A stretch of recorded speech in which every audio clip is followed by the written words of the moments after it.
मित्रों नमस्कार। अब आप नए नए समीकरण पूरी दुनिया के देखते जा रहे होंगे कि दुनिया दो खेमों में धीमे धीमे बढ़ती जा रही है। और अमेरिका जिस तरह से बीच में मध्यस्थताएं करने की बात कर रहा है या किसी को सपोर्ट करना, किसी का विरोध करना और नाना प्रकार की रणनीतियों में यदि कोई देश लगा हुआ है तो वो है अमेरिका। और घबराहट में चीन भी बहराया हुआ है कि वो क्या करे और क्या ना करे, उसके हाथ से कोई चीज़ ना निकल जाए, क्योंकि जो दूसरे की चीज़ों को हड़पता है तो उसे उस चीज़ के खोने का बहुत डर रहता है। क्योंकि चोरी की चीज़ तो चोरी की होती है, एक न एक दिन तो मालिक के पास पहुंच ही जाती है। जिस दिन उसकी पोल खुलती है उस दिन भी वो मालिक के पास कानून भी आ जाती है और लोगों का समर्थन भी मिल जाता है।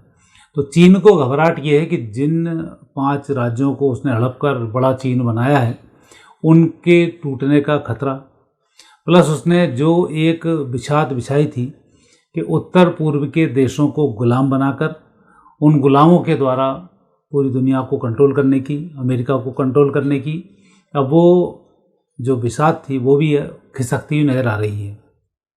क्योंकि जिस तरह से अमेरिका ने इनडायरेक्टली ईरान का साथ दिया है, ये साथ चाइना के लिए बहुत बुरे सदमे की ओर संकेत कर रहा है। और चीन इसके बाद सदमे में भी है। जब से एयर स्ट्राइक करके अमेरिका ने ईरान के ऊपर एक झूठा जो हमला किया है, वो चीन को समझ में आ गया है कि कहीं ना कहीं से ईरान जो उसका कभी बहुत अच्छा पट्टा हुआ करता था, अब वो उसकी गिरफ्त से बाहर हो रहा है। और ईरान बाहर होगा तो स्वाभाविक है और मुस्लिम देश भी इसके चंगुल से छूटेंगे। और जिस तरह से परिस्थिति मुस्लिमों के खिलाफ, मुस्लिम देशों के खिलाफ पूरी दुनिया में बनी हुई है, उस स्थिति को देखते हुए मुस्लिम देश भी या उनमें भी एक हड़कंप मचा हुआ है कि दुनिया में अब हमारा क्या होगा।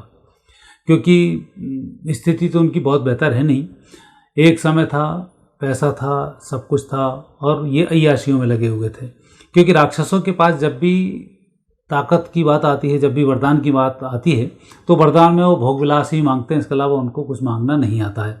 तो ये स्थिति थी। कुदरत जब इन मिडिल ईस्ट पर मेहरबान थी तो ये इतनी अय्याशियों में लगे हुए थे, दूसरे लोगों को कन्वर्ट करने में लगे हुए थे, डराने धमकाने में लगे हुए थे। लेकिन अब सिनेरियो चेंज हो चुका है। अब सब देश अपने अपने हिसाब से जागृत हो चुके हैं और इन मिडिल ईस्ट की बातें अब एक भूली बिसरी यादें हो चुकी हैं। उन भूली बिसरी यादों के सहारे चीन अब वापस अन्य देशों में हड़कंप मचाना चाहता है। उसको पता है किसी गुंडे का आतंक कहीं एक जगह हो तो जब तक गुंडा नहीं मर जाए तब तक आतंक बना रहता है। और इसी सूत्र को लेकर योगी जी ने गुंडा समाप्ति अभियान चलाया है और शांति आई है। अन्यथा जेल में बैठे हुए व्यक्ति को तो कभी बेल मिल जाती है, जब बेल मिलती है तो कितने अपराध कर सकता है। फिर कानून का काम उसको अपराध रोकना नहीं होता है, फिर कभी उसके खिलाफ FIR होगी, फिर केस आएगा, तब फिर उनकी बातें करेंगे। तो ये सब तो चलता है। ऐसे विश्व के कानून सब ऐसे ही होते हैं।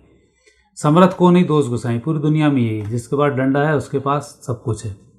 तो ये स्थिति तो बनती है और यही स्थिति चीन भांप चुका है कि इन गुलामों का कैसे सहारा लिया जाए और उन गुलामों के सहारे अमेरिका पर कैसे नकेल कसी जाए।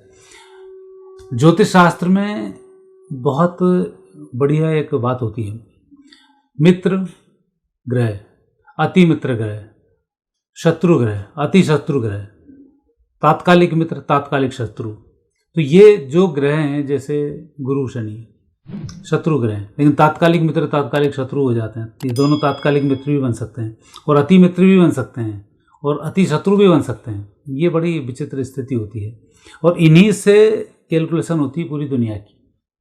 तो अभी तक जो अमेरिका, चीन और रूस का दबदबा पूरी दुनिया पर बन रहा था, दबदबा तो था अमेरिका का और रूस का, जिससे पूरी दुनिया दो खेमों में बटी हुई थी।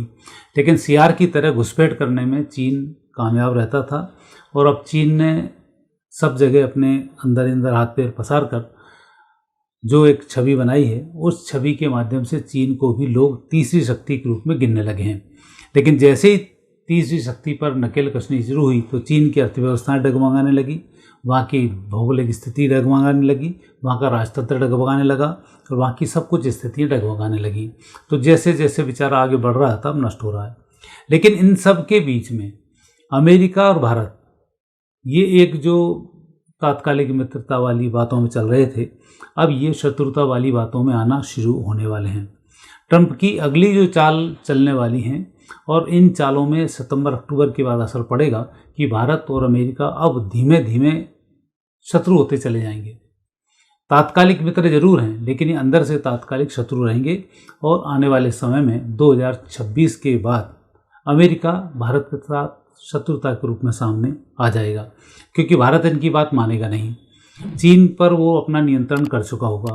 साथ ही चीन पर अभी जैसे ही चीन की स्थिति गड़बड़ाने लगेगी और चीन कुछ दिन में फिर कोशिश करेगा कि ताइवान के ऊपर वो हमला करके उसको कब्जा करने की कोशिश करे, तो अंकल सैम वहाँ भी धीमे से एंट्री करेंगे और उस एंट्री करने में ये भारत की मदद मांगेंगे। और भारत वहाँ पर इनकी मदद करने की पोजीशन पर नहीं होगा, क्योंकि भारत के अपने चैलेंजेस होंगे, वो उनको स्वीकार कर रहा होगा।